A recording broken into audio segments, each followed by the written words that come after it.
जय हिंद बच्चों, कैसन बा? बढ़िया। तो स्वागत करते बानी रउआ लगिन के टीच माइंड एकेडमी के खूबसूरत से परिवार में। बच्चों, लास्ट वीडियो में जो आपने प्यार दिया है उसके क्या ही कहने। आप सभी को तहे दिल से धन्यवाद। बच्चों, फिर से लेकर आया हूं एक नया चैप्टर, एक नए कंसेप्ट के साथ। उम्मीद है कि इस वीडियो को भी आप उतना ही प्यार देंगे। जो चैप्टर लेकर आया हूं उसका नाम है मैट्रिक्स अवयव। बच्चों, ये बोर्ड में 10 से 15 मार्क्स से क्वेश्चन पूछे जाते हैं। बच्चों, मैट्रिक्स यानी अवयव जैसे चैप्टर आपको बिल्कुल एक नए अंदाज में लेकर आया हूं।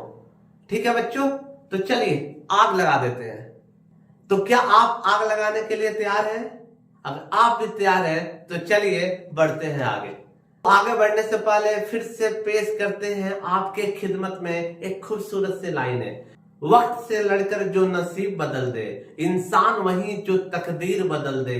कल क्या होगा कभी मत सोचो, क्या पता वक्त कल खुद अपनी तस्वीर बदल दे। तो चलो बच्चों, इसी खूबसूरत लाइन के साथ फिर से बढ़ते हैं आगे और देखते हैं इस चैप्टर में आखिर क्या क्या पढ़ने वाले हैं। बच्चों, इस चैप्टर में हम कंप्लीट करने वाले हैं मैट्रिक्स अवयव, ऑर्डर ऑफ द मैट्रिक्स यानी कि अवयव का क्रम, फॉर्मेशन ऑफ मैट्रिक्स यानी कि मैट्रिक्स यानी अवयव कैसे बनता है, टाइप्स उसके प्रकार क्या होंगे, इक्वलिटी ऑफ मैट्रिक्स कैसे दो मैट्रिक्स इक्वल होते हैं, ऑपरेशन ऑफ मैट्रिक्स कैसे दो मैट्रिक्स को ऐड करते हैं, कैसे दो मैट्रिक्स को सबट्रैक्ट करते हैं, कैसे मल्टीप्लाई करते हैं।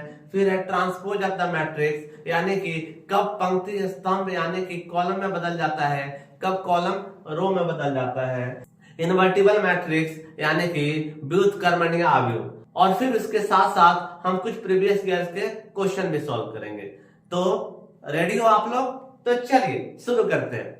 आप देख सकते हो दो महान हस्ती। बच्चों, मेरे इस साइड है आर्थर केले जो कि महान गणितज्ञ थे, और जो मेरे इस साइड है वो है हाइजेनबर्ग जो बहुत बड़े फिजिसिस्ट थे। बच्चों, मैट्रिक्स की स्टार्ट आर्थर केले ने किया और इसको आगे बढ़ाया हाइजेनबर्ग ने। बच्चों, जो मैट्रिक्स है यानी अवयव चैप्टर का यूज फिजिक्स में भी होता है, केमिस्ट्री में भी होता है, साइकोलॉजी में भी होता है, प्रोबेबिलिटी में होता है, ग्राफ थ्योरी में भी होता है। यानी इसका जो एरिया है वो बहुत बड़ा है। लेकिन बच्चों, हम स्पेशली क्या करेंगे, हम बोर्ड के लिए फोकस करते हैं। तो चलिए आगे बढ़ते हैं। तो बच्चों, रोबोटिक्स हो, बिजनेस इकोनॉमी हो या कंप्यूटर बेस्ड जितने भी एप्लीकेशन होते हैं उसमें मैट्रिक्स का भरपूर यूज किया जाता है। तो अगर कोई बोले कि नहीं मैट्रिक्स इंपॉर्टेंट नहीं है तो ये गलत बात है। मैट्रिक्स कहीं ना कहीं इंपॉर्टेंट रोल प्ले कर रहा है।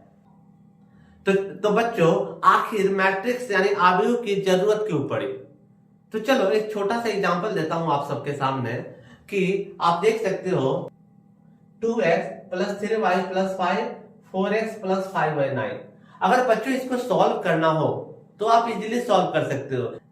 क्लास 10th में आपने पढ़ा होगा graphical method, substitution method, cross elimination method, यानी तमाम मेथड पढ़े हैं जिससे आप सॉल्व कर सकते हो। लेकिन ये देखिए बच्चों, थोड़ा सा और टिपिकल बनाते हैं। 3 इक्वेशन, 3 अननोन्स। तो बच्चों इसमें क्या होगा, इसे सॉल्व करने के लिए थोड़ी सी दिक्कत होगी। लेकिन बच्चों क्या होगा अगर मैं इक्वेशन बढ़ाते चलूं, 3x plus 5y plus 5z plus 5s plus 5t, ऐसे बहुत बड़ा इक्वेशन दे दो तो क्या सॉल्व हो पाएगा? नहीं ना। तो ऐसे इक्वेशन को सॉल्व करने के लिए कौन काम आता है? मैट्रिक्स यानी कि अवयव काम आता है। ठीक है बच्चों, चलिए अब छोटा सा एग्जांपल ले लेता हूं। तो चलो बच्चों, देख सकते हो आपके सामने आ गए हैं 3 एक्टर्स। अब इनका मन हुआ कि चलो कुछ खाते हैं। एक रेस्टोरेंट में गए, इन्होंने ऑर्डर किया बर्गर, समोसा और पिज्जा। 3 अलग अलग आदमी हैं, तो अपने अनुसार इन्होंने ऑर्डर किया। सलमान भाई ने 4 बर्गर, 1 समोसा और 1 पिज्जा ऑर्डर किया। अनिल जी ने 2 बर्गर, 3 समोसा और 2 पिज्जा ऑर्डर किया। बॉबी देओल ने 3 बर्गर, 4 समोसा और 1 पिज्जा ऑर्डर किया।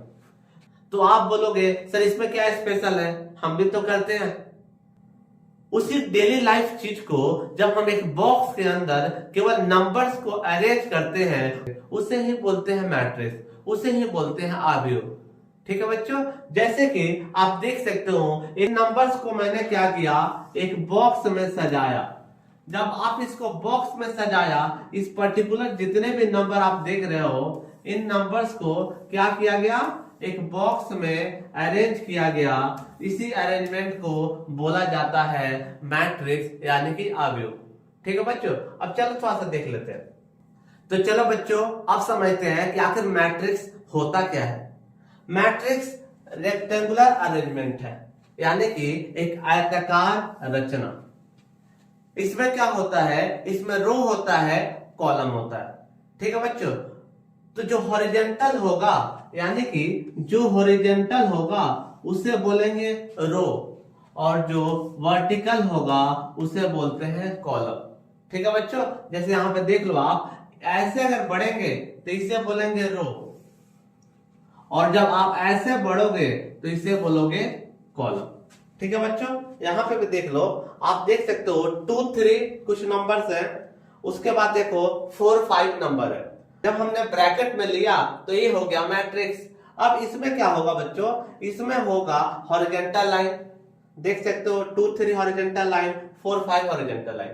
इन्हें क्या बोला था, इन्हें हमने बोला था रोज, यानी कि बोलते हैं पंक्ति। ठीक है बच्चों, नेक्स्ट चलते हैं। आप देखो अगर वर्टिकली ऊपर से नीचे की तरफ लाइन ड्रॉ करते हो इसे बोलते हैं कॉलम यानी कि स्तंभ। ठीक है बच्चों, तो आप देख सकते हो horizontal line is called row and vertical line is called column.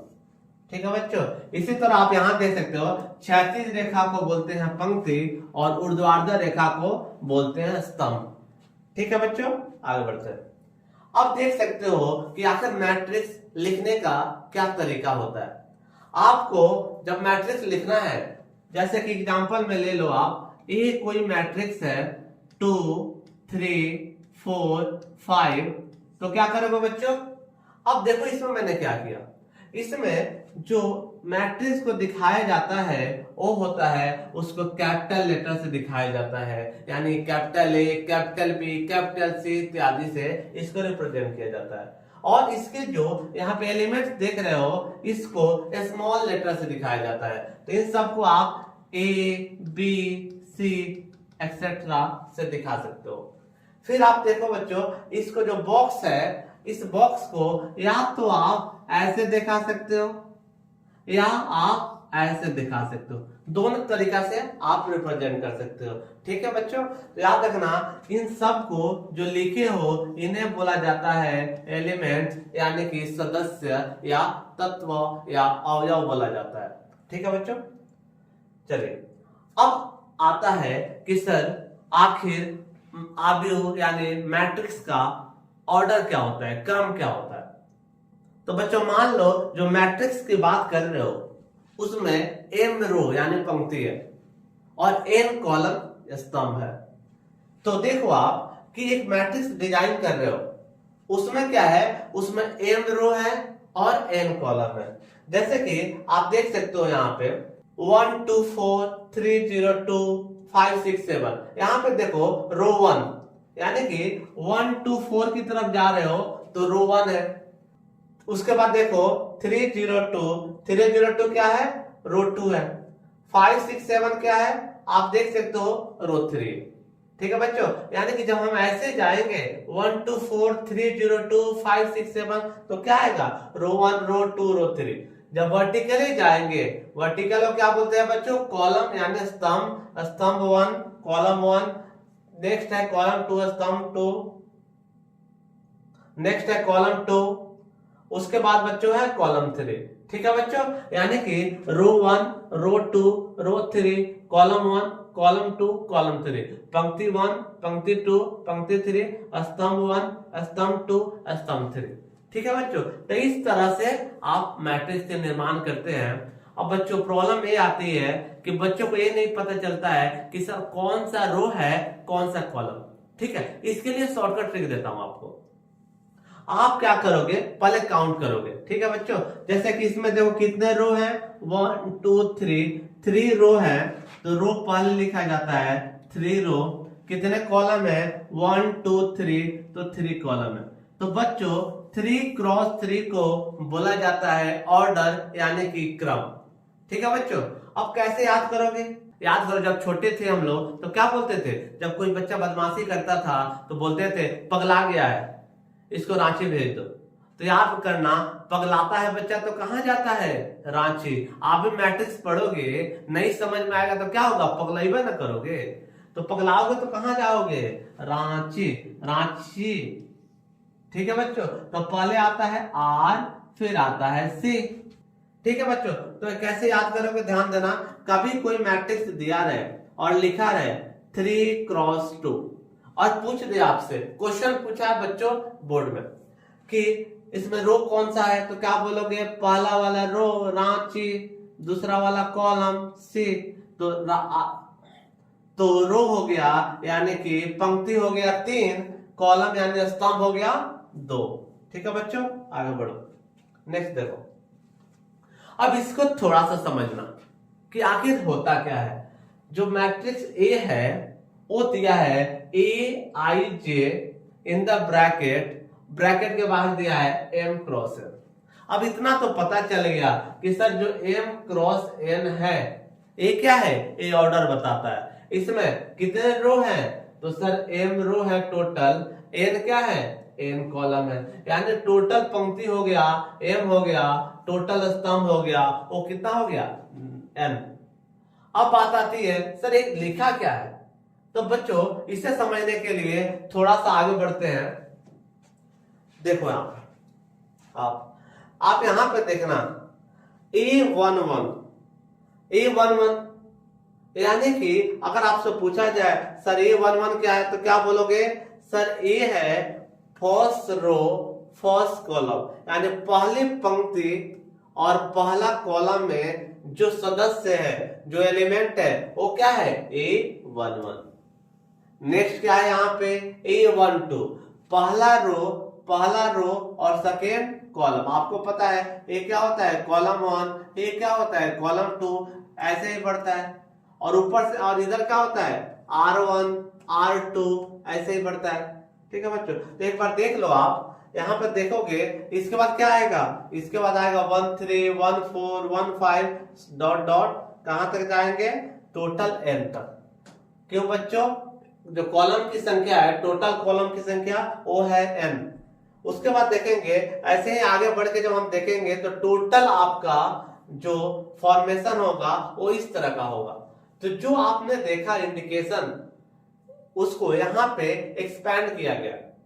तो यहाँ पे देखोगे, यहाँ पे एन तक जाना है, 1 1 1 1 2 1 3 2 1 2 2 2 3 ऐसे करके आप जाओगे, लास्ट एलिमेंट वो होगा ए एम। ठीक है बच्चों, तो देख सकते हो इधर इसको कैसे क्या काउंट करते हैं, इधर रो 1 रो 2 रो 3 ऐसे कितने रो हो जाएंगे, एम, और कॉलम कितने हो जाएंगे, 1 2 3 एन तक। तो टोटल आप देख सकते हो यहाँ पे एम रो है और कॉलम कितने हो जाएंगे बच्चों, कॉलम एन हो जाएंगे। ठीक है, तो कोई पूछेगा आपसे कि बता दो सर इसमें ऑर्डर क्या है, ऑर्डर क्या है, तो आपने एक चीज तो देख लिया भैया, एम रो है और एन कॉलम है।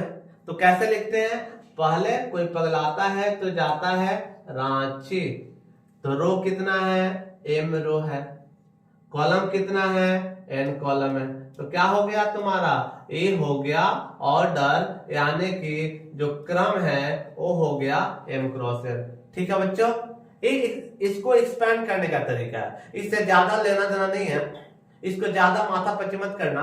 ये बस आपको रिप्रेजेंट किया गया है कि जो भैया ऊपर लिखा गया था वो है। ठीक है, चलो बच्चों क्वेश्चन पूछा है, तो पहला क्वेश्चन आपके सामने है कि कोई मैट्रिक्स दिया गया है, कोई अवयव दिया गया है 1 2 3 4। अब डायरेक्ट क्वेश्चन पे आना कि रो यानी कि पंक्तियों की संख्या क्या होगा। ठीक है बच्चों, तो क्या बोला था मैंने, कोई भी बच्चा पगलाता है तो कहां जाता है, रांची। तो जो पहले होगा उसको रांची लेंगे।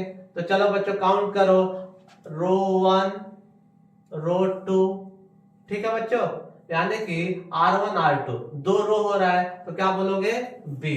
सो B is the correct answer. ठीक है बच्चों, चलिए आगे बढ़ते हैं। नेक्स्ट मैट्रिक्स ए दिया है 1 2 3 4 5 6। क्या पूछ रहा है बच्चों? ऑर्डर पूछ रहा है, यानी कि क्रम।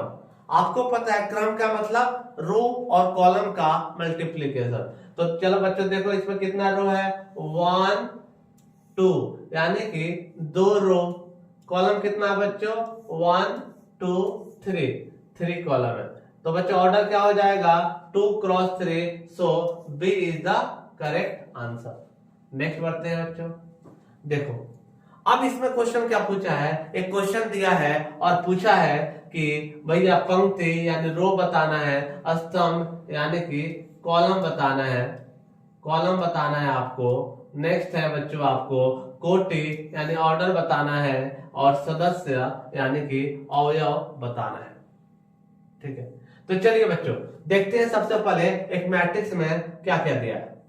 आपको हमेशा रो एंड कॉलम काउंट करना है। रो आपको पता है first row, second row, third row. Next हो गया थर्ड रो, यानी कि रो कितना हो जाएगा भैया 3। कॉलम कितना होगा, कॉलम देखना 1 2 3 4, यानी कॉलम कितना हो जाएगा 4। ऑर्डर क्या होता है रो इंटू कॉलम, तो 3 row and 4 column. Total elements क्या होंगे, टोटल सदस्य कितने हैं काउंट कर लो 1 2 3 4 5 6 7 8 9 10 11 12, यानी टोटल जो सदस्य होंगे वो होंगे 12। अगर कोई पूछेगा आपसे कि डायरेक्ट ऐसे में निकाल सकते हैं क्या 3 4 12। ठीक है बच्चों, तो जितना रो होता है और जितना कॉलम होता है उसको मल्टीप्लाई करोगे इसलिए मिलेगा। ठीक है बच्चों, चलो आगे बढ़ते हैं। अब देखना, अब आता है कुछ मैट्रिक्स के टाइप यानी आव्यूह के प्रकार। तो पहला है रो मैट्रिक्स यानी कि पंक्ति आव्यूह। इसमें क्या होता है, इसमें ध्यान देना बच्चों, इसमें 1 रो यानी कि एक पंक्ति होती है। तो कैसे रिप्रेजेंट होता है देखना यहाँ पे 1 2 3, कितना रो है केवल एक रो है। ठीक है बच्चों, तो इसीलिए इसको क्या बोला गया, इसे बोला गया रो मैट्रिक्स। ठीक है बच्चों, अब देख सकते हो जितने भी एक्टर्स है क्या है एक बॉक्स के अंदर है, और कितने हैं देखो एक ही रो है ना, एक रो को रिप्रेजेंट कर रहे हैं। तो जब किसी मैट्रिक्स में केवल एक रो होते हैं तो उसे बोलते हैं रो मैट्रिक्स। आगे बढ़ते हैं बच्चों, अब आता है कॉलम मैट्रिक्स। ठीक है, कॉलम मैट्रिक्स में क्या होगा बच्चों, एक कॉलम होगा यानी कि एक स्तंभ होगा। आप देख सकते हो इसमें रो कितने हैं 1 2 3 रो, बट कॉलम कितने हैं एक। ठीक है बच्चों, तो एक कॉलम है यानी कि इसे 1 कॉलम मैट्रिक्स बोलेंगे। यहाँ पे देख सकते हो बच्चों जो एक्ट्रेस है उनका एक ही कॉलम में अरेंज किया गया है, इसलिए इसे स्तंभ आव्यूह बोलते हैं। नेक्स्ट चलो बच्चों, अब क्या आता है रेक्टेंगुलर मैट्रिक्स यानी कि आयताकार आव्यूह। इसमें क्या होता है बच्चों ध्यान देना, इसमें जो रो होता है और जो कॉलम होता है वो क्या है इक्वल नहीं होता है, यानी कि जो पंक्ति होगा और जो स्तंभ होगा वो क्या होगा बच्चों बराबर नहीं होता है। तो जितना रो है उतना कॉलम अगर नहीं हुआ तो उसे क्या बोलेंगे, उसे बोलेंगे आयताकार यानी रेक्टेंगुलर आव्यूह। जैसे देख सकते हो यहाँ पे 1 2 3 4 5 6, देखो इसमें कितने रो है बच्चों 1 2, 2 रो है, कितने कॉलम है 1 2 3। ठीक है, तो ऑर्डर कितना हो गया सर, ऑर्डर हो गया 2 गुने 3। ठीक है बच्चों, तो रो एंड कॉलम इक्वल है नहीं है। जब भी रो एंड कॉलम इक्वल नहीं होगा तो इसे क्या बोलेंगे, इसे बोलेंगे रेक्टेंगुलर मैट्रिक्स। ठीक है बच्चों, यहां भी देख सकते हो कितने रो है 1 2, कितने कॉलम है 1 2 3। ठीक है बच्चों, तो इसका ऑर्डर हो गया 2 क्रॉस 3। 2 क्रॉस 3 का ऑर्डर को क्या बोलते हैं रेक्टेंगुलर मैट्रिक्स। ठीक है बच्चों, आगे बढ़ो। अब आता है स्क्वायर मैट्रिक्स। याद रखना स्क्वायर मैट्रिक्स और रेक्टेंगुलर मैट्रिक्स में बस थोड़ा सा डिफरेंस है। इसमें क्या होगा, इसमें भैया रो एंड कॉलम इक्वल हो जाएगा। बस सेम डिफिनेशन और इसमें बस इक्वल करना कि रो एंड कॉलम क्या होता है बच्चों, इक्वल हो जाता है, यानी कि पंक्ति और स्तंभ क्या होते हैं बच्चे, बराबर हो जाते हैं। तो देखो यहाँ पे कितने रो, 1 2 रो, कितने कॉलम, 1 2, यानी कि 2 क्रॉस 2 को बोलेंगे हम स्क्वायर मैट्रिक्स। यहाँ पे देखो कितने रो बन रहे हैं, 1 2, कितने कॉलम बन रहे हैं, 1 2, तो इसे क्या बोलेंगे, इसे बोलेंगे स्क्वायर मैट्रिक्स, यानी वर्ग आव्यूह। ठीक है बच्चों, और क्या क्या हो सकते हैं आप, 3 क्रॉस 3 भी हो सकता है, 4 क्रॉस 4 भी हो सकता है। ऐसा बहुत सारे एग्जांपल्स है जिसमें रो एंड कॉलम इक्वल हो गया तो उसे बोलते हैं स्क्वायर मैट्रिक्स। नेक्स्ट चलते हैं बच्चों। तो देख सकते हो बोर्ड में क्वेश्चन पूछा है बच्चों, क्या है क्वेश्चन कि स्क्वायर मैट्रिक्स कब होता है। तो आपको पता है, कहीं नहीं फोकस करना है, डायरेक्ट देखो आंसर, एम और एन क्या होता है, एम और एन इक्वल होता है, यानी एम क्या है, रो है, एन क्या है, कॉलम है, रो और कॉलम इक्वल होता है। तो जहां देखोगे एम एन, भैया एम एन यहाँ पे है, डायरेक्ट आंसर मारो, आगे बढ़ो। ठीक है बच्चों, आगे बढ़ते हैं। देखो अब आता है प्रिंसिपल डायगोनल। आपको पता है मैट्रिक्स है तो मैट्रिक्स में डायगोनल्स होते हैं। ठीक है बच्चों, तो देखो यहाँ पे डायगोनल्स, डायगोनल्स का मतलब क्या होता है, आपका टॉप यहाँ पे है, बॉटम यहाँ पे है। ठीक है, अनिल कपूर से लेकर शक्ति कपूर तक, यहाँ से इसको डायगोनल बोल सकते हैं, या सलमान खान से लेकर गब्बर, देख सकते हो, इसको डायगोनल बोलेंगे। मैट्रिक्स क्या बोलता है कि आप यहाँ पे जो लेफ्ट टॉप है यहां से जो राइट बॉटम की तरफ जाते हो। ठीक है बच्चों, याद रखना भैया, यहां से लेकर यहां तक इसी पाथ को, इसी डायगोनल को बोलते हैं प्रिंसिपल डायगोनल। समझ में आ रहा है, ठीक है ना। देखो यहाँ पे इसको बोला जाता है फर्स्ट रो फर्स्ट कॉलम, इसको क्या बोला जाता है, लास्ट रो लास्ट कॉलम। ठीक है बच्चों, तो इस अगर इस पे कोई एलिमेंट्स है, इस पे कोई सदस्य है, इसको बोलते हैं प्रिंसिपल डायगोनल। जैसे कि देख लेना आप कि अगर मैं कुछ एग्जांपल लिखूं, 1 2 3 4 5 6 7 8 9 और आपसे पूछा जाए कि प्रिंसिपल डायगोनल एलिमेंट्स कौन सा हुआ है, तो क्या बोलोगे तुम लोग, 1 5 9, सर ये हो गया प्रिंसिपल डायगोनल। Got it. आगे बढ़ा जाए तो बच्चों इसको ऐसे भी रिप्रेजेंट किया जाता है कि सर ए आई जे। अब ए आई जे क्या होता है, ये आगे थोड़ा सा बता देता हूं। आप जब भी लिखते हो कोई भी मैट्रिक्स, मान लो कि आप 2 क्रॉस 2 का मैट्रिक्स लिख रहे हो, ठीक है, तो ए आई जे का मतलब पता है क्या होगा, ए होता है एलिमेंट। तो ए आई का मतलब क्या हो गया बच्चों, रो, और जे का मतलब हो गया कॉलम। तो यहां पे क्या, पहला रो पहला कॉलम, पहला रो दूसरा कॉलम, दूसरा रो पहला कॉलम, दूसरा रो दूसरा कॉलम। ये क्या है, ये आपका हो गया मैट्रिक्स। ठीक है, तो इसी को रिप्रेजेंट ऐसे किया जाता है शॉर्टकट में। अब बोला है कि डायगोनल एलिमेंट यानी प्रिंसिपल डायगोनल एलिमेंट्स वही होगा जब रो और कॉलम का जो नंबर होगा वो इक्वल होगा। कैसे, तो देखो यहाँ पे क्या है, 1 1 2 2 3 3 4 4, ऐसे जितने भी एलिमेंट्स आएंगे उन्हीं को हम क्या बोलेंगे, उन्हीं को बोलेंगे भैया प्रिंसिपल डायगोनल। ठीक है बच्चों, चलो आगे बढ़ते हैं। अब देखो, अब आता है डायगोनल मैट्रिक्स यानी विकर्ण आव्यूह। इसमें क्या होते हैं, इसमें देख सकते हो आप 2 -1 1 0 0 0 0 0 0। इसे देख कर क्या लगता है, non diagonal elements of a square matrix is equal to 0। अब भैया अभी आपको पता है डायगोनल एलिमेंट्स कौन था आपका, 8 डायगोनल एलिमेंट्स है। तो बोल क्या रहा है कि जो मुख्य विकर्ण के सभी सदस्यों को छोड़कर, यानी कि प्रिंसिपल डायगोनल जो होता है उसको छोड़कर बाकी सभी क्या होना चाहिए, बाकी सभी 0 होना चाहिए। देख सकते हो बाकी सभी 0 है, और ये क्या है, ये है आपका प्रिंसिपल डायगोनल।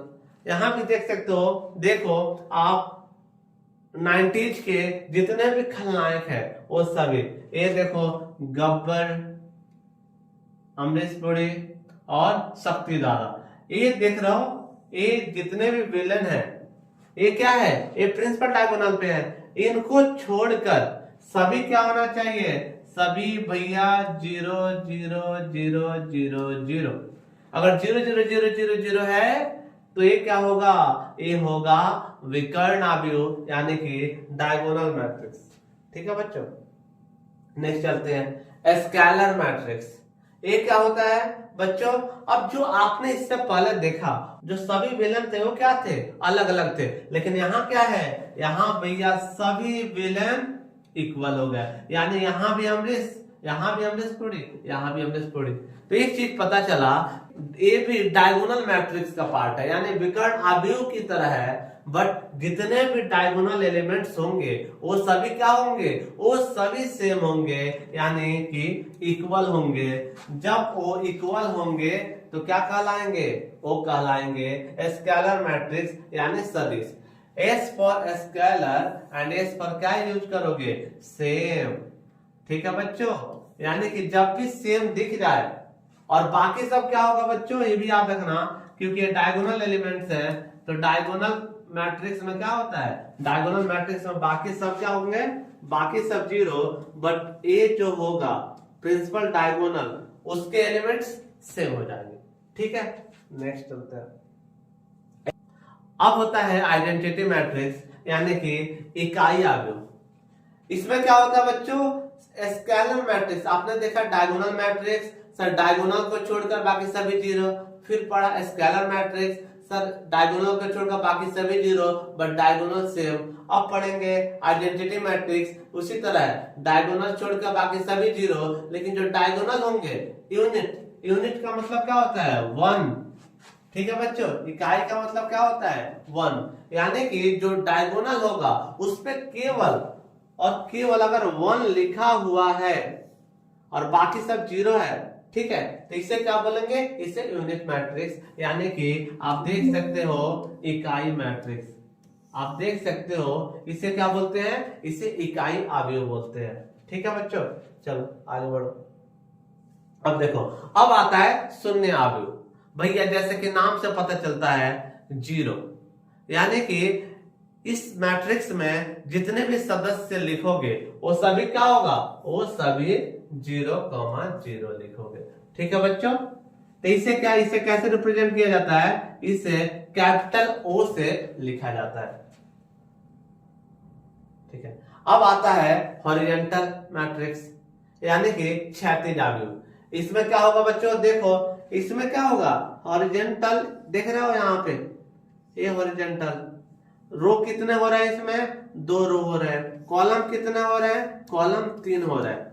यानी इतना समझ में आया कि सर हॉरिजॉन्टल मैट्रिक्स यानी क्षैतिज आव्यूह में क्या होगा कि पंक्तियों यानी रो की संख्या और स्तंभ यानी कि कॉलम की संख्या से कम होगा। तो यहाँ क्या लिखोगे, कॉलम की जो संख्या होगा वो क्या होगा, वो ज्यादा होगा किससे, रो से, यानी कि स्तंभों की संख्या पंक्तियों की संख्या से हमेशा अधिक होगी। इस तरह को क्या बोलते हैं, इसको बोलते हैं हॉरिजॉन्टल मैट्रिक्स। अपने आप दिख रहा है ना, दिख जा रहा है आपको हॉरिजॉन्टली। नेक्स्ट आएगा वर्टिकल मैट्रिक्स। इसमें क्या होगा, इसमें बच्चों जो आपने देखा था रो की संख्या कॉलम की संख्या से क्या होगा, अधिक होगा। ठीक है, रो यानी देखो यहाँ पे 1 2 3 3 रो और 2 कॉलम, तो यहाँ रो की संख्या क्या हो रही है, यहाँ रो की संख्या ज्यादा हो रही है। तो याद रखना वर्टिकल में रो की संख्या ज्यादा होगी और हॉरिजॉन्टल में कॉलम की संख्या ज्यादा होगी। ठीक है बच्चों, देख लो यहाँ पे, अब अपने आप स्ट्रक्चर दिख जा रहा है कि हाँ सर ये वर्टिकल मैट्रिक्स है। अब आता है क्वेश्चन, बोर्ड में फिर से पूछा गया क्वेश्चन है बच्चों कि अगर आपको 3x3 का मैट्रिक्स बनाना है और हर एलिमेंट को 0 1 ही रख सकते हो, तो टोटल नंबर ऑफ एलिमेंट्स कितने होंगे, यानी कि टोटल जो सदस्य होंगे वो कितने होंगे। तो चलो सबसे पहले देखते हैं बच्चों कि एक अवयव बनाओ, एक मैट्रिक्स बनाओ। कितना बोल रहा है 3x3 का ऑर्डर। अब आपको पता है 3x3 का मतलब 3 रो 3 कॉलम होंगे, ठीक है। अब एक चीज है यहाँ पे, वो बोल क्या रहा है कि हर बॉक्स पे 2 है, या तो 0 रख सकते हो या तो 1 रखते हो। तो कितने चांसेस 2, इसमें 2 चांसेस, इसके 2 चांसेस, इसके 2 चांसेस, सभी के 2 चांसेस। तो टोटल कितने हो रहे हैं 1 2 3 9। तो टोटल कितने चांसेस बच्चों, टोटल 9 चांसेस, यानी कि 2 टू द पावर 9। और 2 टू द पावर 9 बच्चों काउंट करो तो 2 2 जा 4, 2 जा 8, 2 जा 16, 2 जा 32, 64, 128, 256 एंड 512। ठीक है बच्चों, सो ए इज द करेक्ट आंसर। ठीक है, आगे बढ़ते हैं। अब पूछ रहा है अपर ट्रायंगुलर मैट्रिक्स। अब बच्चों यहां याद रखना कि ऊपरी त्रिभुजीय अवयव में क्या होता है, जो दिखता है वो होता नहीं, जो होता है वो दिखता नहीं।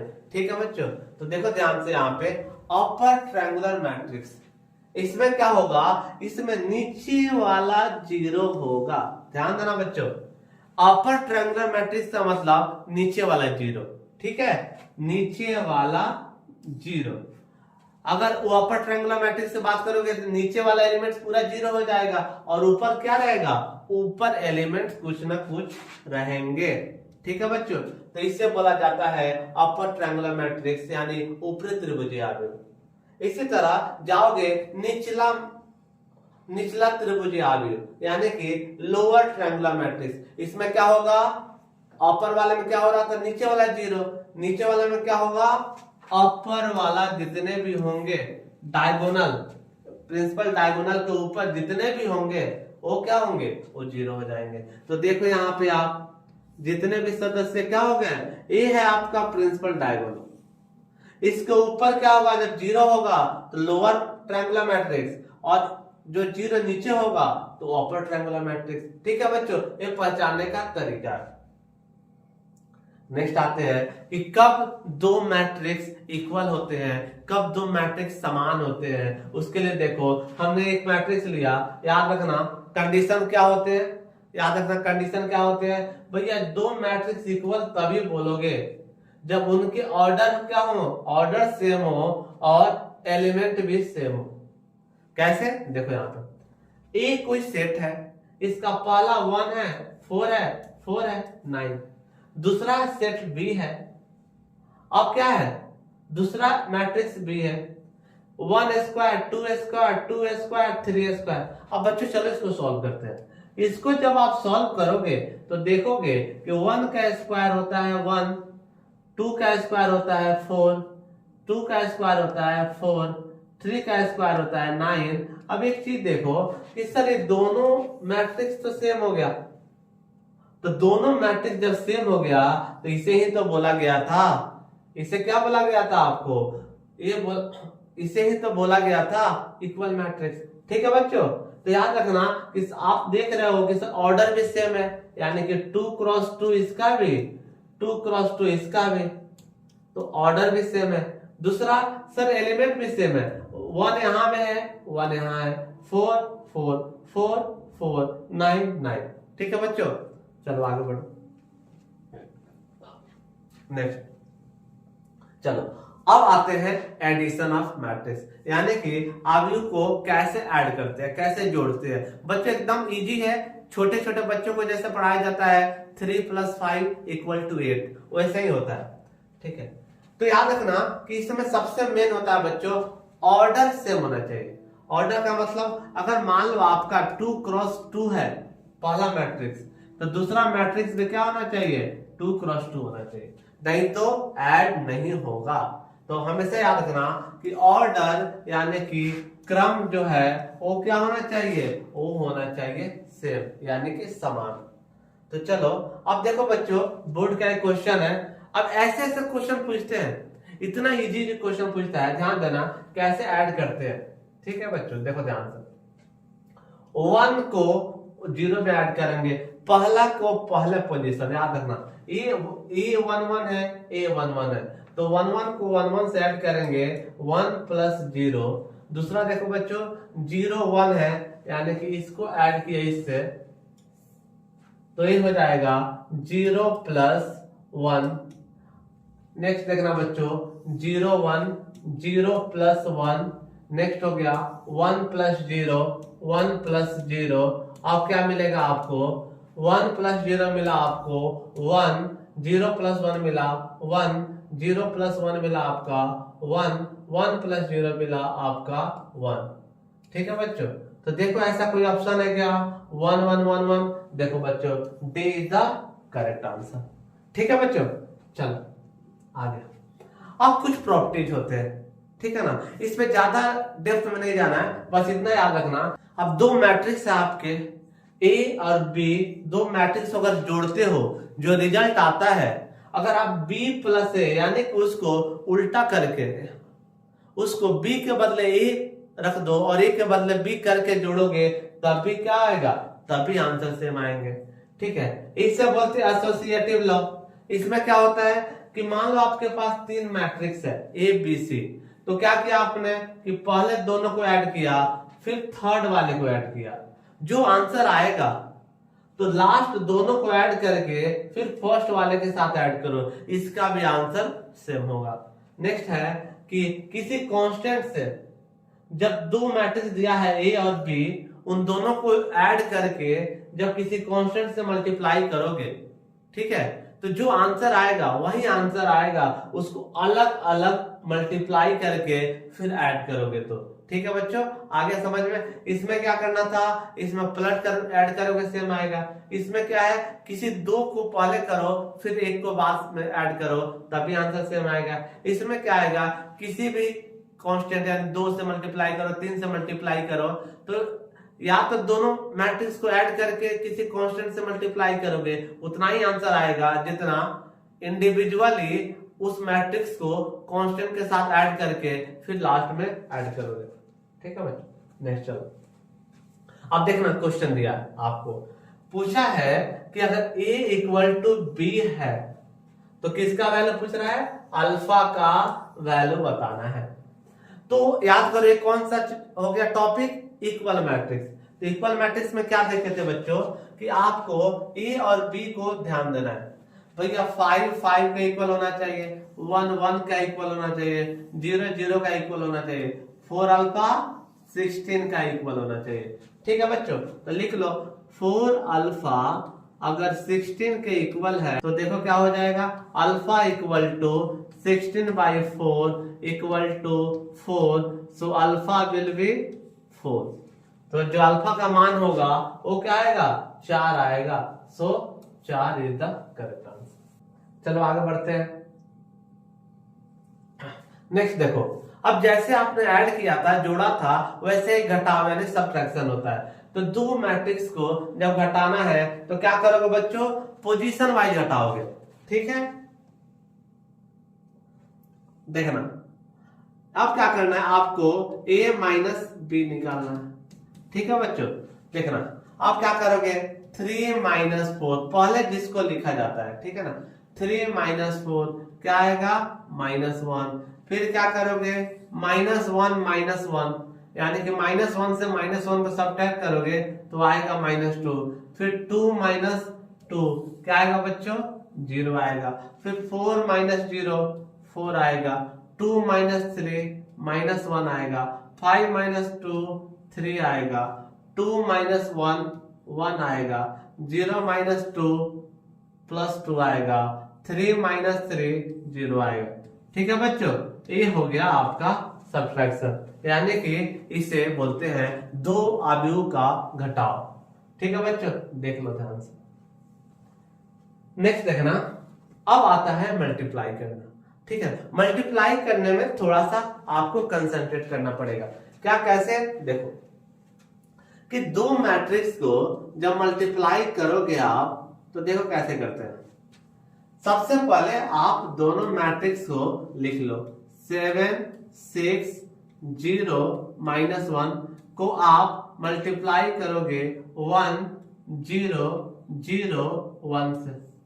अब देखना, अब यहाँ पे थोड़ा सा फोकस करना कि आप यहाँ 7 इंटू 6 ऐसे चलोगे और इधर आप ऐसे चलोगे। फिर से बता रहा हूं, आपको ऐसे चलना है, तो आप यहां से कंप्लीट करोगे तो यहां भी कंप्लीट होनी चाहिए। तो कैसे बढ़ोगे आगे, देखना तुम लोग कि 7 इंटू 1, देखना 7 इंटू 1 प्लस 6 इंटू 0। फिर से बोल रहा हूं, आपको 7 को 1 से मल्टीप्लाई करना है, पहले को दूसरे को दूसरे से। तो 7 इंटू 1 अभी खत्म नहीं हुआ है, लास्ट तक चलना है, प्लस 6 इंटू 0। ये हो गया A11। फिर जाओ नेक्स्ट, चलो पहला रो दूसरा कॉलम, ठीक है। देखो ध्यान से, 7 इंटू 0 प्लस 6 इंटू 1, ठीक है बच्चों। इसी तरह आप चलोगे नेक्स्ट। अब यहां देखा, अब सेकेंड वाला चलो और फिर फर्स्ट वाला। सर 0 इंटू 1, 0 इंटू 1, नेक्स्ट चलोगे -1 इंटू 0, -1 इंटू 0, फिर चलोगे सेकेंड 0 इंटू 0, फिर चलोगे -1 इंटू 1 और बीच में क्या आएगा प्लस। तो क्या होगा आंसर बच्चों, डायरेक्ट रखो, 7 into 1 7 plus 0 7, 7 into 0 0, 6 into 1 6, 0 into 1 0, 0 into 1 0, 0 into 0 0, -1 आएगा आंसर, ठीक है बच्चों। यानी कि 7 6 0 -1 इज द करेक्ट आंसर, ठीक है। तो चला जाए आगे, ठीक। आप पॉज करके आपको जितना मर्जी है सॉल्व करो, फिर आंसर चेक करना। नेक्स्ट चलो, अभी आया था बोर्ड में क्वेश्चन कि मल्टीप्लाई करना था आपको, देखना कितना इजी है। अब इससे इजी क्या आएगा भाई, मल्टीप्लाई करना। अब मैट्रिक्स से मल्टीप्लाई याद रखना, जब कांस्टेंट को मल्टीप्लाई करते हैं तो भैया सभी नंबर्स में मल्टीप्लाई होगा। यानी कि 1 2 से 1 में मल्टीप्लाई होगा, 2 से 2 में होगा, 2 से 3 में होगा, 2 से 4 होगा। तो क्या बन जाएगा बच्चों, 2 1 जा 2, 2 2 जा 4, 2 3 जा 6, 2 4 जा 8। है ऐसा कोई ऑप्शन 2 4 6 है, 2 4 6। अच्छा बच्चों, यहाँ पे आंसर है फोर्थ ऑप्शन, ठीक है बच्चों। तो fourth option is the correct answer, ठीक। चलो नेक्स्ट। अब ये देखो, अब इसमें बहुत सारे बच्चे गलती करते हैं और बोर्ड ने इस क्वेश्चन को पूछा है, ठीक है। कैसे बनाओगे देखना ध्यान। आपको बोला है उसने 1 0 को मल्टीप्लाई करना है 5 6। बच्चों अब इसका थोड़ा सा तरीका भी बताऊंगा कि कैसे पता चलता है कि सर एक रो होगा, 2 रो होगा, ठीक है बच्चों। तो देखो ध्यान से, यहाँ पे इसका देखो, इसका रो देखना कितना रो है, 2 रो एंड 1 कॉलम। इसका देखना कितना रो है, 1 रो एंड कितना कॉलम है, 2। अब ये याद रखना कि ये दोनों इक्वल होगा तभी मल्टीप्लीकेशन होगा। अगर इक्वल नहीं है, इसका कॉलम और इसका रो अगर इक्वल है तो मल्टीप्लाई होगा, नहीं तो नहीं होगा। तो पहला कंडीशन। दूसरा कंडीशन, जो रिजल्ट जो आता है, जो रिजल्ट आपका बनेगा वो होगा 2 इंटू 2 का, यानी जो अब आंसर आएगा उसका बनेगा सर 2 इंटू 2, यानी 2 क्रॉस 2 का मैट्रिक्स बनेगा। एक कैसे होगा चलो देखते हैं। आपने ऐसे शुरू किया, ऐसे खत्म किया। 1 इंटू 5 आपका 5 हो गया, 1 इंटू 6 आपका 6 हो गया, 0 इंटू 5 आपका 0 हो गया, 0 इंटू 6 आपका 0 हो गया, ठीक है। तो आप आंसर देखना 5 6 0 0 5 6 0। Okay, so C is the correct answer, ठीक है बच्चों। चलो आगे बढ़ते। आप देखना ए क्यूब, इसको आप चाहो तो सॉल्व कर सकते हो। चलिए सॉल्व कर किया जाए।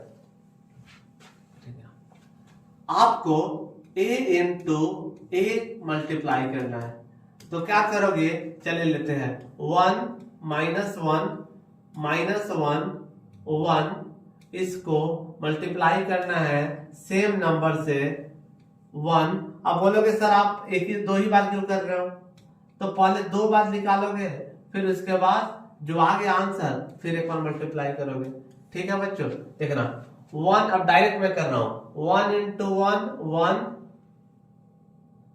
प्लस -1 इंटू -1 प्लस 1, फिर देखो 1 इंटू -1 -1 -1 प्लस 1 -1 इंटू 1, ये हो गया -1। नेक्स्ट आएगा -1 इंटू 1 -1 प्लस 1 इंटू -1, फिर देखो -1 प्लस 1 1 इंटू 1 प्लस 1, तो जो आंसर आएगा आपका वो आ जाएगा 2 -2 प्लस 2। ठीक है बच्चों, एक बार देख लो यहाँ पे कैसे बोल रहा था, 1 इंटू 1 1 फिर प्लस 1 -1 फिर -1 -1 फिर -1 प्लस 1 फिर प्लस 1। ठीक है, नेक्स्ट चलो, अब ये आधा हुआ। अब जो भी आंसर आए, किसका आंसर है बच्चों, ये आपका आ गया ए स्क्वायर का आंसर। तो क्या करोगे अब आप ए स्क्वायर को ए से मल्टीप्लाई करोगे तो आपका क्या आएगा, ए क्यू आएगा। तो चलिए, ए स्क्वायर आया था आपका 2 -2 2, इसको मल्टीप्लाई करोगे आप 1 -1 और 1 से। देखो अब क्या होगा आपका, उसी तरह मल्टीप्लाई करो, 2 1 जा 2, minus minus plus, so plus 2, next 2 -2 -2 -2 -2 plus 2 plus 2। ठीक है बच्चों, चलिए अब देख लेते हैं, 2 2 4 -4 प्लस 4 इज द आंसर। तो किसका आंसर हो गया, ये जो आंसर आया ये आ गया ए क्यू का आंसर। ठीक है बच्चों, ये जो आंसर आया आपका ये आ गया ए क्यू का आंसर। तो एक तरीका देखो यहाँ पे, आपको ऑप्शन तो दिया नहीं वैसा, तो क्या करोगे, अब सर यहाँ पे आंसर आया, आ गया आंसर, बट थोड़ा सा एक स्टेप और करना कि सर इसमें से अगर हम कॉमन ले ले 4 तो क्या बचेगा सर, अंदर बचेगा 1 -1 -1 अब देखो तो 1 -1 किस चीज का है सर, ए का वैल्यू है, यानी कि जो ए क्यू का आंसर होगा वो 4 इंटू ए होगा। ठीक है बच्चों, तो कौन सा आंसर हो जाएगा, 4 ए हो गया आपका आंसर। ठीक है बच्चों, तो एक दो क्वेश्चन और प्रैक्टिस करोगे तो क्लियर हो जाएगा। चलिए अब आता है ट्रांसपोज मैट्रिक्स। ट्रांसपोज मैट्रिक्स में क्या होता है, रो है, देखो ये क्या है, ये आपका रो था, ठीक है बच्चों, और ये आपका कॉलम है। अब इसमें क्या होता है, याद रखना कि जो रो है वो कॉलम में चेंज हो जाता है, यानी कि जो पंक्ति है वो स्तंभ में हो जाता है और जो स्तंभ है वो पंक्ति में हो जाता है। रो कॉलम में, कॉलम रो में। ये कैसे होता है भाई, इसको भी देख लो। सर ये देखो 1 2 3 है ना, इसको आप लिखो 1 2 3। 4 5 6 है ना, इसको लिखो 4 5 6, और जो आपका ब्रैकेट था वो लगा दो, ये हो गया आपका ए ट्रांसपोज। ए टी लिख सकते हो या मन किया तो आप ए डैश लिख सकते हो, दोनों रिप्रेजेंट कर सकते हो। ठीक है बच्चों, कैसे हुआ फिर देखना, जो 1 2 3 था, 1 2 3 था, उसको मैंने सीधा किया, 1 2 3 यहाँ पे आ गया, 4 5 6 इधर आ गया। तो ये रो था अब कॉलम में चला गया, ये रो था अब कॉलम में चला गया। तो रो को कॉलम में कन्वर्ट करना, कॉलम को रो में कन्वर्ट करने को ही क्या बोलते हैं, ट्रांसपोज, यानी परिवर्त आव्यूह बोलते हैं। ठीक है, चलिए अब यहां पे देख लो, थोड़ा सा कुछ प्रॉपर्टी दिया रहता है कि ए ट्रांसपोज का फिर से ट्रांसपोज करोगे तो ये आएगा, सुना हो ना, सीधा सीधा है, सीधा का उल्टा और फिर उसका उल्टा, तो क्या हो गया फिर सीधा, यानी कि उल्टा का उल्टा क्या होता है, सीधा होता है। नेक्स्ट देखो, अगर दो मैट्रिक्स को ऐड करके अगर ट्रांसपोज निकालते हो तो वही आंसर आएगा जब इंडिविजुअली कोई बच्चा ट्रांसपोज करके ऐड करेगा। फिर देखना दो मैट्रिक्स को मल्टीप्लाई करने के बाद जब उसका ट्रांसपोज करते हैं, यानी रो को कॉलम, कॉलम को रो करते हैं, तो वही आंसर आएगा जब आप बी को ट्रांसपोज करोगे, ए को ट्रांसपोज करोगे और मल्टीप्लाई करना है। यहां देखना, यहां थोड़ा सा फोकस करना है कि बी पहले आता है फिर ए आता है, यानी ए बी अगर ट्रांसपोज है तो B transpose A transpose. Next आता है किसी कांस्टेंट से मल्टीप्लाई करके अगर उसको ट्रांसपोज करोगे तो याद करो कि जो मैट्रिक्स होगा उसको ट्रांसपोज करके और कांस्टेंट को मल्टीप्लाई करोगे तो भी आंसर आ जाएगा। ठीक है, तो चलिए आगे बढ़ते हैं। अब आता है सममित अवयव यानी सिमेट्रिक मैट्रिक्स। सर इसको कैसे पहचानेंगे? इसमें बस ध्यान देना, ये हो गया आपका प्रिंसिपल डायगोनल एलिमेंट्स, इसको कुछ नहीं करना है, इसको छोड़ के देखना है आपका जो बचा है ये दोनों क्या इक्वल है, ये दोनों क्या इक्वल है, ये दोनों क्या इक्वल है। अगर इक्वल है यानी 2 है तो उधर 2 होना चाहिए, 3 है तो 3, 7 है तो 7। अगर ऐसा है तो इसे बोलते हैं सिमेट्रिक यानी सममित अवयव। ठीक है बच्चों, जैसे कि यहाँ पे देखो, यहाँ पे देखना ये हो गया आपका प्रिंसिपल डायगोनल, 3 है तो इधर भी क्या है 3 है, तो इसे क्या बोलेंगे, इसे बोलेंगे आप सिमेट्रिक मैट्रिक्स। ठीक है, अब आते हैं क्वेश्चन, देखना सेम क्वेश्चन पूछा है बिहार बोर्ड में। क्या पूछा था उसमें कि भैया इसको देख के बताना है कि किस तरह का अवयव है, किस तरह का मैट्रिक्स है। तो क्या करोगे भैया, पहले इसको छाटो, दूसरा क्या देखोगे एच है, जी जी, एफ एफ, सीधे क्या ऑप्शन मारोगे, सिमेट्रिक मारोगे, आगे बढ़ जाओगे। ठीक है बच्चों, तो ऐसा ऐसा क्वेश्चन आपको बहुत सारे पूछे हैं। अब देखना ये है विषम सममित अवयव। अब उसमें क्या होता है, इसमें आपको याद करना पड़ेगा थोड़ा सा कि जो ट्रांसपोज होगा, ठीक है, उसमें क्या होता है कि जब ट्रांसपोज किया जाता है उस मैट्रिक्स का तो माइनस बाहर आ जाता है। ठीक है, सिंपल सा है, यहां पे आपको समझ आ जाएगा कि आप देखना ये जो प्रिंसिपल डायगोनल एलिमेंट्स है वो हमेशा 0 0 होना चाहिए। ठीक है, प्रिंसिपल डायगोनल 0 0 कर दिया, और देखना ये अगर प्लस है तो ये माइनस हो जाएगा, ये प्लस है तो ये माइनस हो गया, ये प्लस है तो ये माइनस। यानी कि आप देखो प्रिंसिपल डायगोनल एलिमेंट्स के जो उस साइड है उसके जस्ट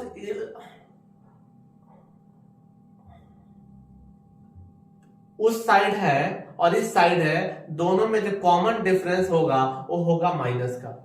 अगर सेम रहेगा तो सिमेट्रिक हो जाएगा, जब माइनस आ जाएगा तो क्या हो जाएगा, वो हो जाएगा स्क्यू सिमेट्रिक। ठीक है बच्चों, आगे चलो। अब एक चीज याद रखना, एक कि बोलता है कि किसी भी स्क्वायर मैट्रिक्स के लिए यानी कि वर्ग अवयव के लिए जब हम A प्लस A ट्रांसपोज की बात करेंगे, यानी जब हम किसी मैट्रिक्स को उसके ट्रांसपोज से जोड़ेंगे तो जो आंसर आएगा वो होगा सिमेट्रिक यानी सममित अवयव।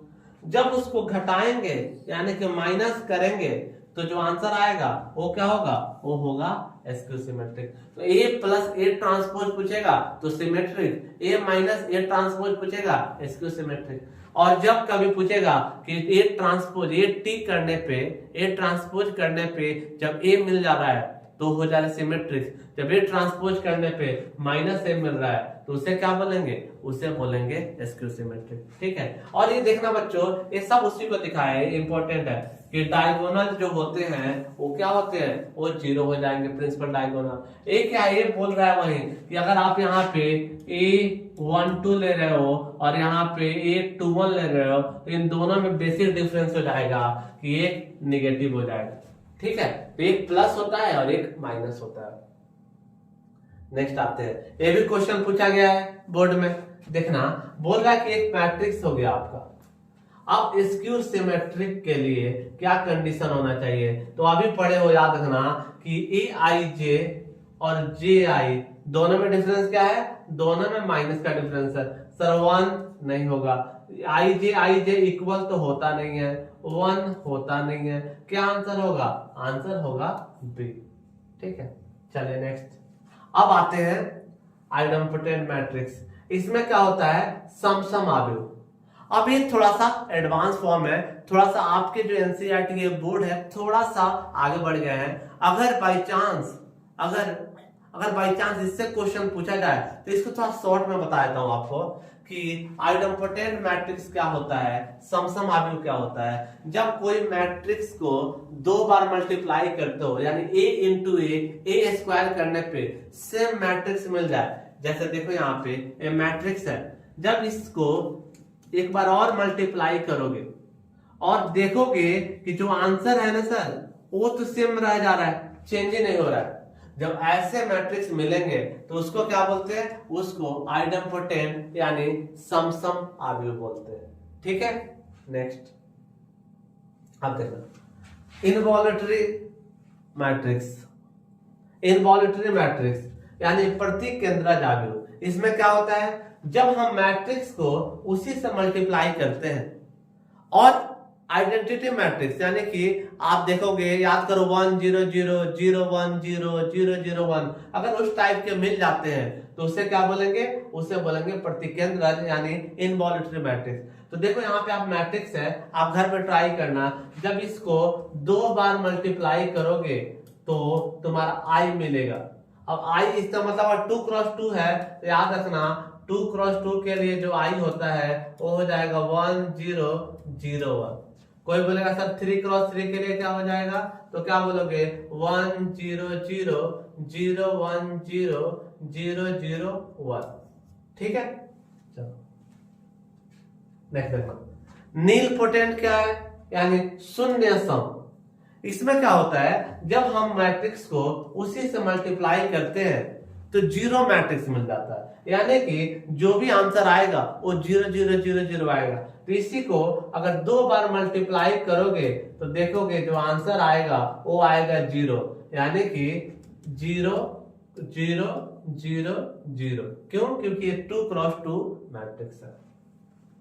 नेक्स्ट देखना, अब आता है ऑर्थोगोनल मैट्रिक्स। ऑर्थोगोनल में क्या होता है, जब कोई मैट्रिक्स और उसको जब ट्रांसपोज से यानी कि रो को कॉलम को रो चेंज करके अगर मल्टीप्लाई करते हो, अगर आइडेंटिटी मैट्रिक्स मिल जाता है, यूनिट मैट्रिक्स मिल जाता है, तो क्या बोलेंगे, तो उसे बोलेंगे ऑर्थोगोनल मैट्रिक्स यानी कि लांबिक अवयव।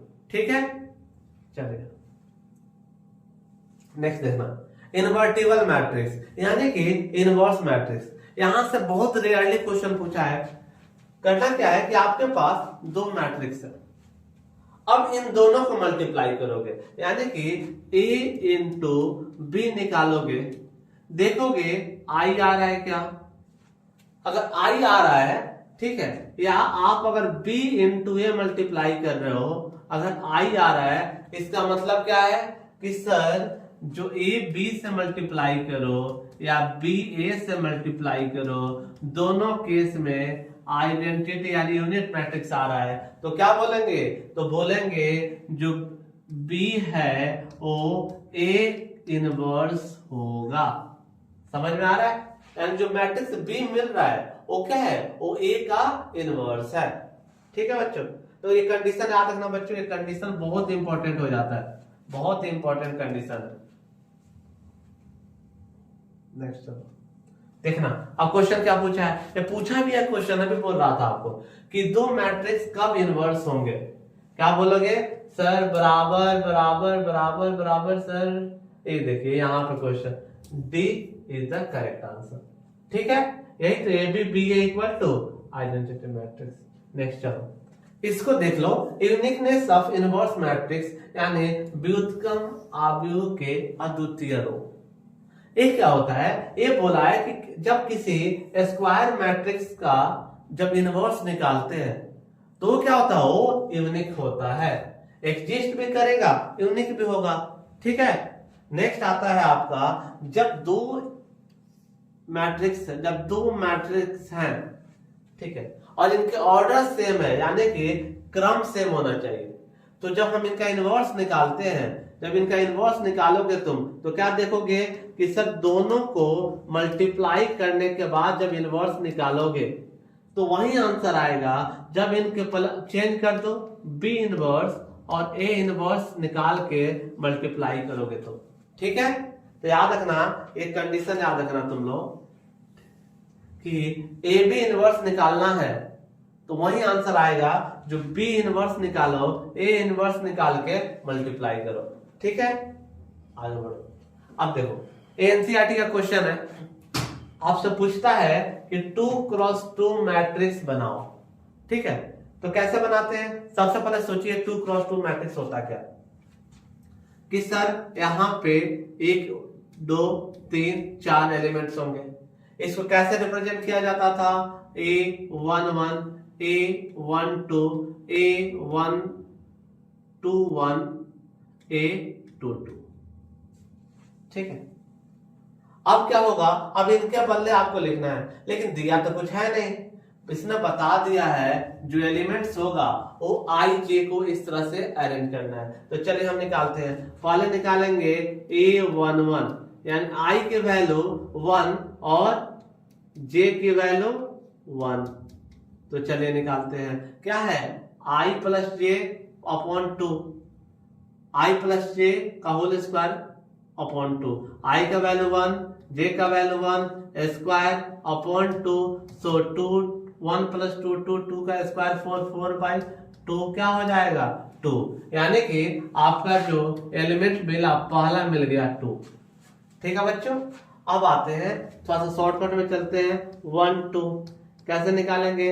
1 प्लस 2 का होल स्क्वायर अपॉन 2।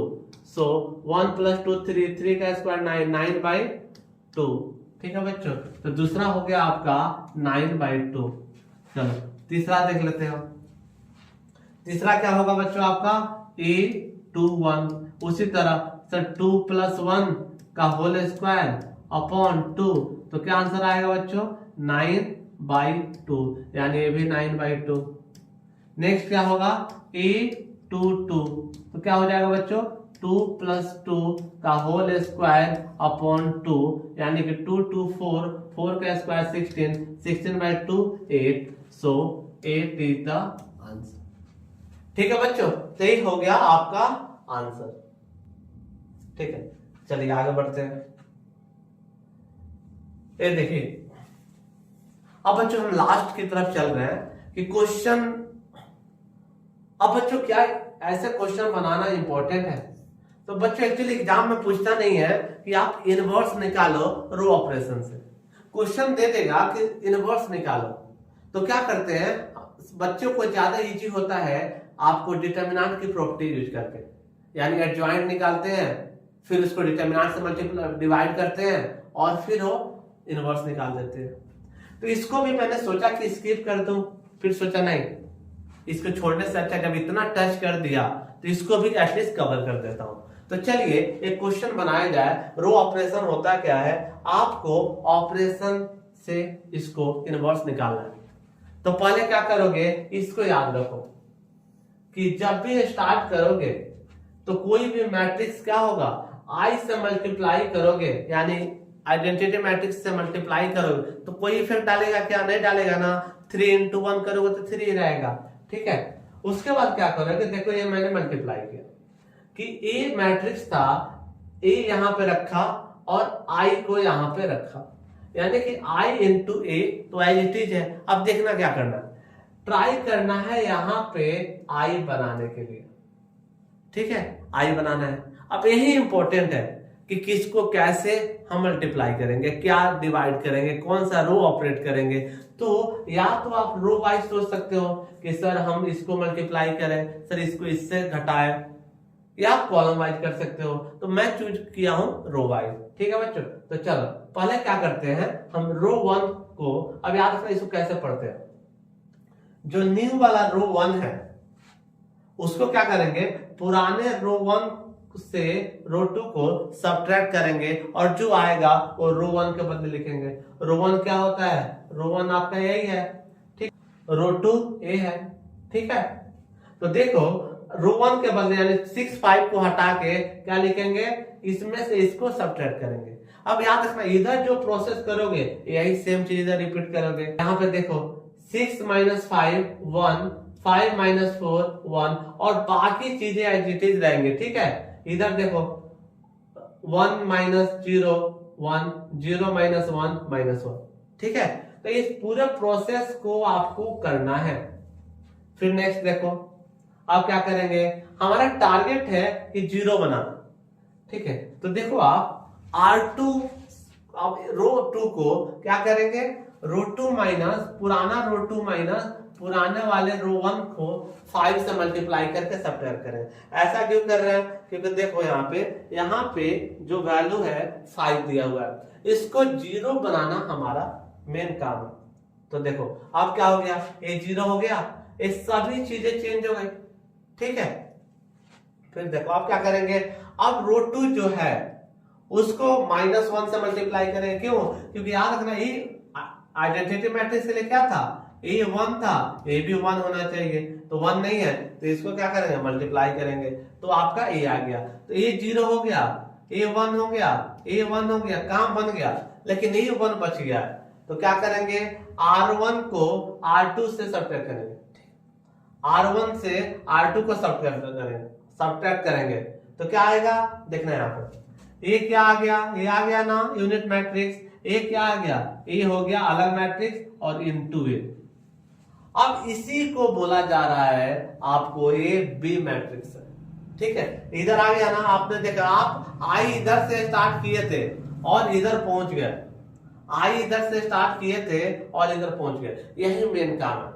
अब ये कैसे होगा सर, ये इतना लेंथी प्रोसीजर, तो इसकी जरूरत नहीं पड़ती है, बट आप 2 बार 3 बार 4 बार आप प्रैक्टिस करोगे तो ये क्वेश्चन बनेंगे, ठीक है। तो देखो जैसे कि अब a इंटू ए इनवर्स क्या हो जाएगा, आई, यही होता है ना।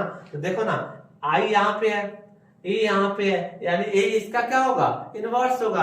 अरे भाई इनवर्स होगा तब तो इसको ए से मल्टीप्लाई करोगे तो इधर आई मिलेगा। यानी कोई पूछेगा ए इनवर्स कितना है तो क्या बोलोगे, -4 5 minus 6 is the inverse of the given matrix 6 5 5 4, correct, got it. तो ये चीजें था आपका कि ऐसे रो ऑपरेशन करते हैं, ऐसे ही रो ऑपरेट करते हैं, ठीक है बच्चों। यानी कि आपको पंक्तियों के रूपांतरण के, ध्यान देना यहाँ पे बोला है पंक्ति, ठीक है, इसलिए हम लोग रो को ऑपरेट कर रहे थे। कॉलम बोलता तो फिर कॉलम सोचते, ऐसे 3x3 का भी होता है, थोड़ा सा अब लेंदी होता है, बट अगर ऐसे क्वेश्चन पूछता है तो आपको थोड़ा सा प्रैक्टिस की जरूरत है, ठीक है बच्चों। तो चलो बच्चों, यहाँ पे कोर्स होता है कंप्लीट। मैंने ट्राई किया है कि पूरे जितने भी कंसेप्ट है थोड़ा सा बाहर से भी पूरे को कवर करो, कुछ बोर्ड के क्वेश्चन सॉल्व करो, कुछ बेसिक क्वेश्चन सॉल्व किया, कुछ थ्योरी बताया, यानी ओवरऑल एक वीडियो में मैंने ट्राई किया है कि आपको कहीं बाहर देखने की जरूरत न पड़े और पूरे जितने भी कंसेप्ट्स हैं वो आपको यहां से मिल जाए। उम्मीद है कि ये वीडियो आपको अच्छी लगी होगी। अगर ये वीडियो आपको अच्छी लगी है तो आप हमारे YouTube channel teach mind academy को सब्सक्राइब करें, लाइक करें और शेयर करना ना भूलें। हमारे टीच माइंड एप्लीकेशन को भी आप प्ले स्टोर से डाउनलोड कर सकते हैं। मिलते हैं फिर से नए वीडियो में एक नए चैप्टर के साथ, एक नए कंसेप्ट के साथ। तब तक अपना ख्याल रखिएगा। जय हिंद।